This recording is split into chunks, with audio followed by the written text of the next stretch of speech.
Alright, this is part 4 of Ammo's e-collar training. We're already past the prompting, past the original association. Now we're moving on to more prompting, but more corrections too, when warranted. So now she understands what heeling is in regards to the e-collar. She's starting to understand the concept of stay where I left you. So sit and down with the e-collar. And now we're going to be moving on to some heeling. So remember, if you like this video, please like and subscribe. It really helps me out with the channel. And let me know if you like it or don't like it. So I'm going to bring her over here and I'm going to do some recalls. Now for here, I'm going to put her on a down. I'm going to get the leash ready. And I'm going to walk you through this as I go. So she's on a free here. I want her to feel comfortable walking around, walking out and about. She's a very social dog. She's very handler oriented. And she has a lot of reward history with me. So naturally she's not a very independent dog like one of my dogs, like really two of my male dogs. Second you tell them free, they take off. She likes to stay kind of with me. This is the potty area, so we got a lot of smells here.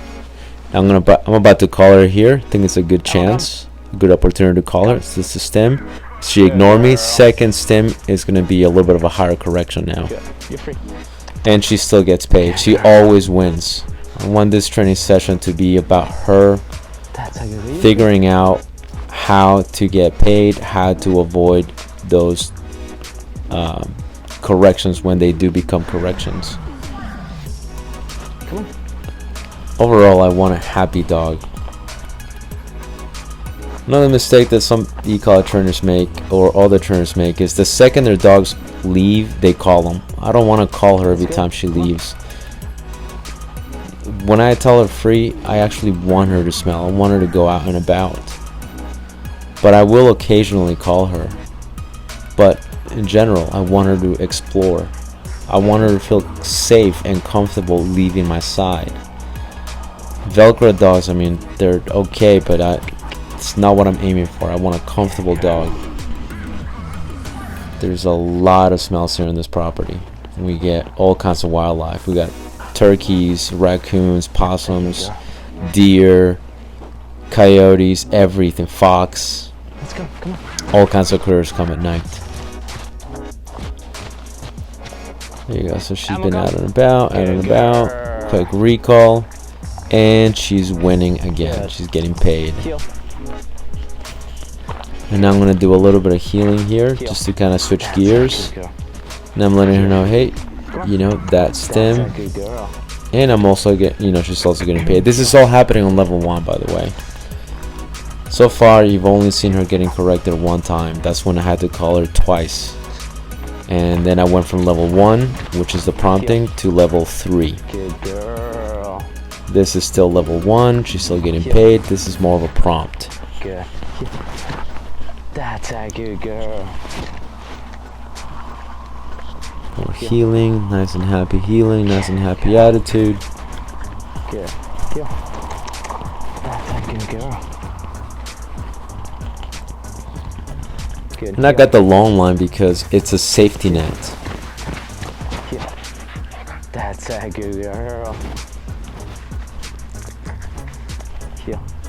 Free. I don't like to gamble.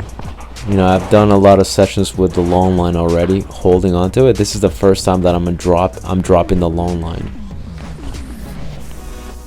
So I'm gonna let her go out and about.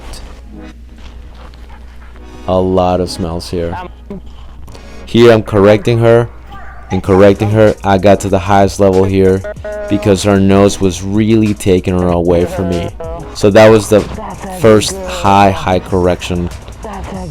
And she's getting paid. She's winning. This is not personal at all. I didn't get mad at her. But that correction had to be high. It had to be very high because this is simulating real life, guys. Your dog at some point is gonna tell you, I like you and all, but dude, I want to follow my nose. This I'm training for real life scenarios. I want her to understand, even when you want it the most, you cannot just take off. I'm also intermittently stimming. I'm not stimming every single time. So I'm going into an intermittent ratio here. And obviously she's also getting paid with a little bit of a jackpot. I want training to be fun. Look at that happy attitude. I want this with every dog, with every training session, but especially if I'm doing e-collar training. You can't look at this dog and say, poor dog is getting shocked and it's miserable. This dog is happy. She understands what the stimulation means. She understands the rules of the game. And she understands that she gets freedom. How else can you do this? Definitely you could do it with a without an e-collar. Absolutely, I've done it too. It can take a little bit longer though.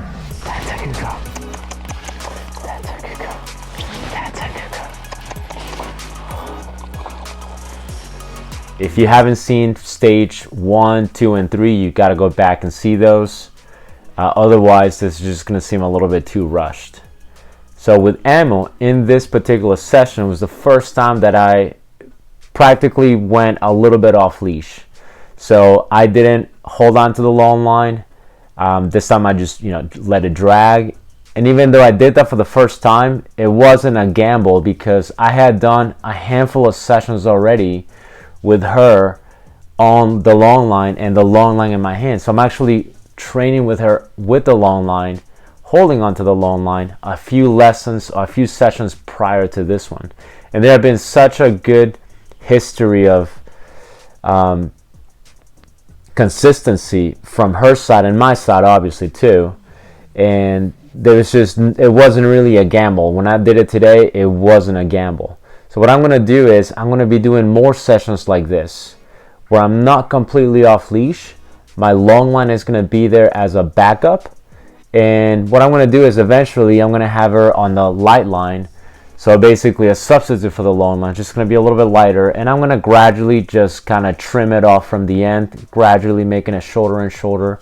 This is just extra precaution that I like to take. I like to kind of work with a dog and have that safety net with me.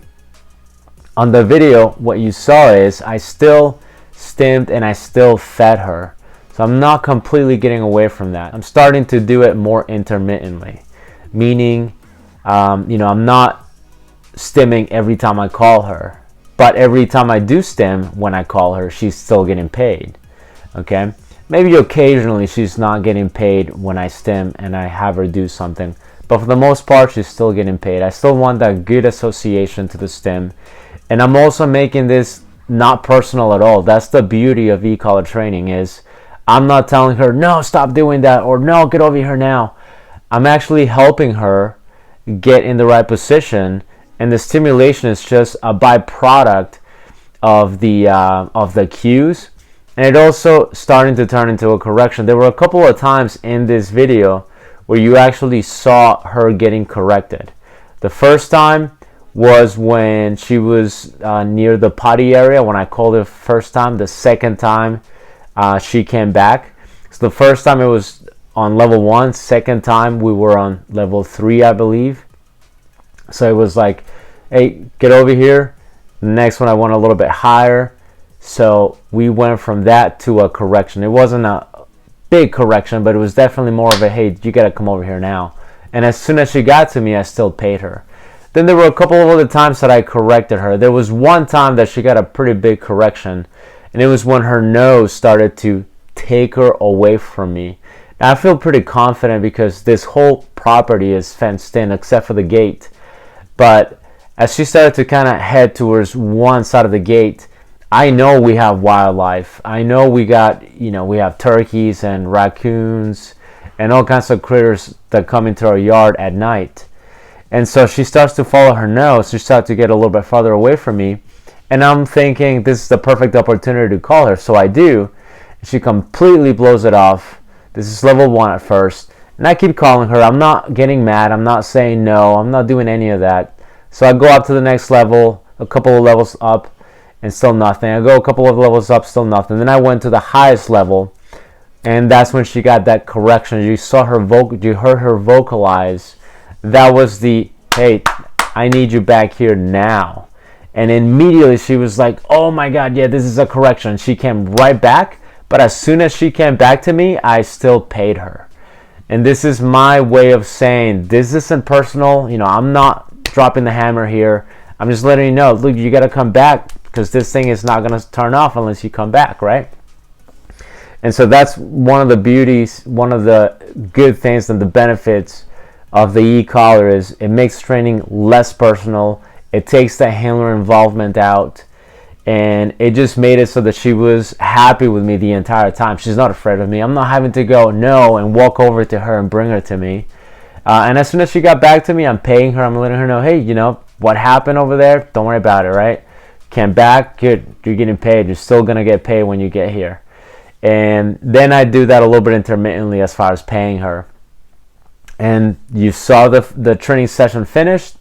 Happy attitude the entire time, and that's what I want. I want a nice happy attitude. And you saw this from phase 1 all the way to this session. I might do another phase a little bit later when I, you know, take the leash off, but you pretty much saw the process by which I like to introduce the e-collar, which is very, very low key, low level, pleasant association to, we're going to show you what it is through prompts, and then we're going to make it a little bit into a correction, and we're not going to fully get away from prompting. And then now you know what the e-collar means. So now more practice, this is going to make her much more proficient, and her off-leash work, as you saw in the video, looks really good under fairly moderate distractions. Being outside, I know there isn't a lot of traffic, there isn't people walking around, there's not older animals, but being outside in an environment like that is incredibly distracting. We have just all kinds of wildlife that come into our property at night, so I know this is very distracting for the dogs.